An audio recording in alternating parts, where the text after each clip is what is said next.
Sinabing Father Abel, anong nasa isip ninyo? Ako ang nasa isip ko, pag sinabing Father Abel, ay migrante.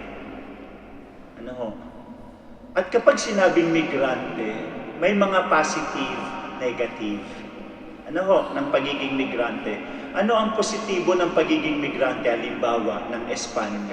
Ay, bago ho pala ito, kasi natawagan ko si Cardinal Chito, sabi niya, kumusta mo ako sa mga taga Barcelona? Baka makalimutan ko pa. Kinukumusta po kayo? Blessing daw para sa inyo. So ano pa yung mga advantages ng pagiging migrante bukod sa ganito? Yun, nasyonalidad ninyo. Mga Espanyol at Espanyol na kayo. So, tapos, may mga bago kayong alam na lengguwahe, may mga Katalan pa sa inyo. At marami pang ibang mga positibo. Pero ano yung mga negatibo? Ano yung mga kahirapan ng pagiging migrante? Alam niyo yung parang gustong-gusto mo magsabi ng nararamdaman at naiisip, pero walang nakakaunawa. At kahit ikwento mo, walang lumalapat sa iyong karanasan. Kaya kahit nasa kasama ka ng maraming tao, nararamdaman mong mag-isa ka pa din. Alam niyo yun? Yung ganong hirap ng pagiging migrante. Tapos, tayo, yung mga migrante, padala ng pera sa Pilipinas. Sila na may SM lang ng SM, tsaka Jollibee ng Jollibee. Ubus din naman, pag uwi natin, wala naman, ano ba nabago sa bahay na ito? Wala. Bakit? Ang yumaman, si Henry C. Si Henry C ang yumaman. Tayo, padala ng padala, kayod ng kayod. Di bali nga sana kung ang mga pinagkakayuran natin magaganda, ikudkud tayo ng Puniduro, etc. etc. Tapos papadala sa Pilipinas, uubusin sa SM. So yung hirap. Tapos hiwa-hiwalay tayo ng ating mga kamag-anak, mga mahal sa buhay. Tapos kayo, yung mga konteksto na ng buhay na hindi mo na naiintindihan. At ikaw naman ay may konteksto na rin ang buhay mo na hindi rin naman nila naiintindihan. Parang napakahirap nga. Kaya yung mga anak ninyo, kapag kinuha nyo at pumunta dito, ay minsan napapansin ninyong, anak ko nga ba ito? Bakit parang hindi ko kakilala? Pero wag kayong magtataka na yung nararamdaman yung ganun ay nararamdaman din ng anak ninyo na kapag siya ay pumunta dito at nakuha nyo, nagtatanong din siya, ito ba ang nanay ko? Ito ba ang tatay ko? Bakit parang hindi? Ano ho? Ganyan ang migrante. May positive, may negative. At kaya nga sinabi natin, pag sinabing Father Abel, migrante na sa isip. Yan po, dyan po mahusay si Father Abel.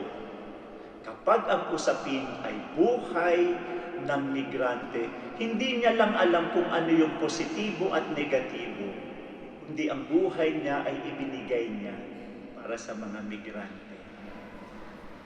Hanggang sa uli, andun nga ako sa Sancho Avila, sabi niya, sabi ng isang tao doon, hanggang sa huli, hindi niya tayo iniwan. Nanatili siya dito hanggang sa wakas ng kanyang buhay. Yan ho, si Father Abel. Ibinigay ang buong buhay para sa mga migrante. Hindi ho perpekto ang buhay. Hindi lahat naging maganda pakikibaka para sa mga migrante. Pero anuman ang nangyari, maganda man at hindi, kasama ang lahat ng iyan sa buhay pagkapari. Ang buhay pagkapari ni Father Abel ay ibinigay para sa mga migrante. Kaya tayo rin naman hong mga naiwan, siguro marapat lamang na sa simpleng pamamaraan ay pabaunan natin siya ng kung ano mang kaya natin gawin.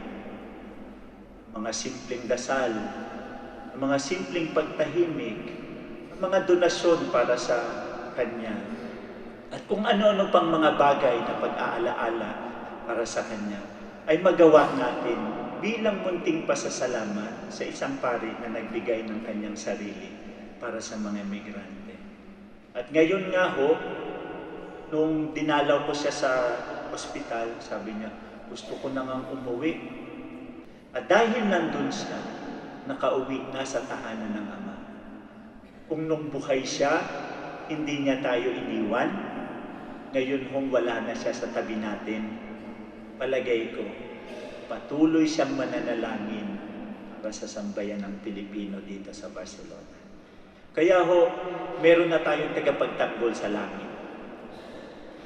Kaya kahit papaano, pag meron tayong kailangan, maalaala natin si Father, tayo din naman ay kanyang inaalaala. Kaya ho, sa lahat, alam ko, hindi natin makakalimutan si Father Abel. Lilipas ang mahabang panahon, laging maaalaala ang kanyang pangalan. Hanggat may migrante ang Barcelona, maaalaala siya. At dahil hindi naman mawawala ang migrante, sigurado ako, hindi laging maaalaala, anak ko.